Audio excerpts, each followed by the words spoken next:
Hoko atu te fia ilo te aho nei ka inga aki ai pea te unga ue ana tō ko te haha i whawhine, te unga ue whakawhenua. Tō whakatahi ki ai I te api ani ko whale hau o wha, whakatahi pēr mo te tehina ani ko Maketalena mai e. Maketalena e whakamalo atu malo tau kātaki. E whelala ke whakamahino mai mua I ana tō furi ani ko te uki whae, e ko tō unga ue whakatahi te loto whale ani. Malo sana si maori pe musika ta mo te fitu la ki pe mo te toka ki te ngawe au amana ki pe se ta fela e para lau I te pongi e au tape ki pe te u whakaapa ko o si taka tō tuku mai tako tō whare ngawe si kāinga furi pe mo nā tō whakaapa ia sa tō whenua. Pe au te whakarele atu pe na a wheala pe ke ia hina tō hara pe ko he para lau more tuha mo se ta fela e para lau ke whakamore more anga pe ki ia si kāinga furi pe ma mata mai.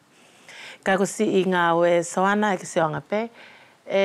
Ko si uki I whae ani mo te uki te hina ko whae kolo pāpe, whea pe ke si sono nefa, losa, ko mātou aia. E ngā ue pe si potu toa whanei. E si tahe uki whae ke tō atu ki tua puleanga, e hoki whae wholau mai nai pe ho, ko mātou pe ene ngā ue heni. Pea mo si uki whae pe whike ani e maua ngā ue papalangi, ko si tahe olo pe o whaise ana ngā oe te upapalangi, pia hiri pe te unga oe whike pe tahe turikaki mai pe, he kusi uwhara furi la ane mawhola, e taki tahe pe maa te Kiristiano ia si ana ki mutu I whara, ko te ora pe o ngā upapalangi, pe o mai pe o tahe no whikse ana mutu I whara o lau lau. Pene kua whualoa ia ko tō whaiwhai taki mai ia te uki ngā whakatahi ani Maketalena. Ko ti I taru pe asona mai te kamata o te lua whihong fruma o no, o te kamata mai e pesi ki ngā oe ani o kako mai pe la ki te ahone. Pea ko tako tō unga oela ani Maketalena e ko tō whakahoko pe uhi pe ko te whatongia, pe te tokoni pe ki te mauri whakaloto whale.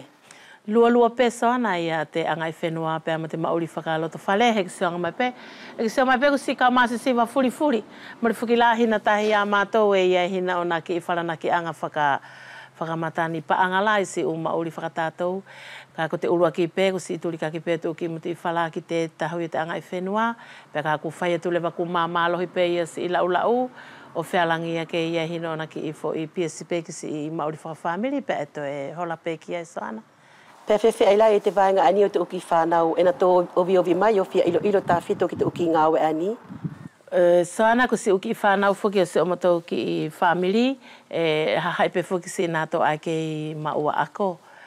Ka e more whaalalata ki si I whahai ani au te lalanga. Ka whailewa I sa amato ia unga oe ani ko te whaikoka o I e tau hopo nātou ki ai, whia whai nātou ki ai ki si u whahai mo ka amato whaikoka la mātou, he ko tamato uki ngā wela ai whaikoka, ko si tuku pe o whakalongo ki te uwaha a mālolo.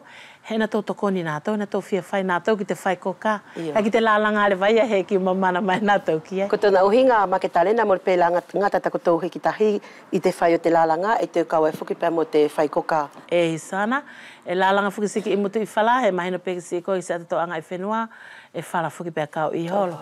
Pea ko ia la, e whai pesi I lau lau te u whae mo te uki te hina te mutu I whala. Pea moha haha pesi uki I tutu, ne e tuku pe mo alai si u waha ani ko si uki I tōko via ani ne e hoko. Ka ko si waha ale waka hau, pe ko patato le, vai whai pe te lau, pe whai te patato I te tutu. Lau pe ke tau toru ia tau ngā whakatahi pia mo te uwhae ani Maketalena, ke whia tā whito ki te hoko atu pia o te tau pau o te uki ngā oe ani e ko tō whakahoko. E mauhinga ia, longo pe ia se ona mamahi he kusto mālama furi pe, mahina furi pe, ki te ngā oe ani whakawhenua tātou mai te whaikoka ki te lālanga moriko ni ngā oe whuki ai whimari e mo. Kai longo ia tōna uwhainga ta asona ka e whia tauhi. Pea ko tōna la ailangi tauhi, whakalongo pe si atua ki te whaki mai o te mauri mo te mālolo mo te mālohi. Ka paula ia e tau te au atu ia kei whaki mai te atua. Pea ko tōna ai tauhi, ka kupe ia ki te tanu ki te kele. Ko te alahi nāo whakaamu Maketalena ki te hoko atu o te taupau o te uki ngā oe whakawhenua ani. Mori hina u whakaamu ia ki whewhea I soana, e hange pe ia ko si I kāinga furipe, mo te hae whawhine furipe ngā oe whakawhine. Ko te whakaamu pe ia urua ki ke o whapete atua ia whaki mai ia si mālolo, mo te mālohi, pea mo si mauri loa loanga. Ke whēala pe ia te whaiwhaitake o si unga oe whakawhenua tātou ko hina toi unga oe mauhinga ia.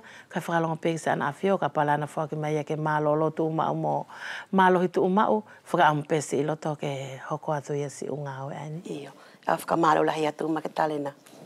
Ko nā la kāinga kātua mamata mai te whiawhia ni i te kātua te kumilongo nei whakahoko mai ki te api ani ko whale hau o whā. Hoko atu la koutou i te mata televisio, kai hoko ange mātou i te lalanga, whakatahi pēr mo te uki whaai aini.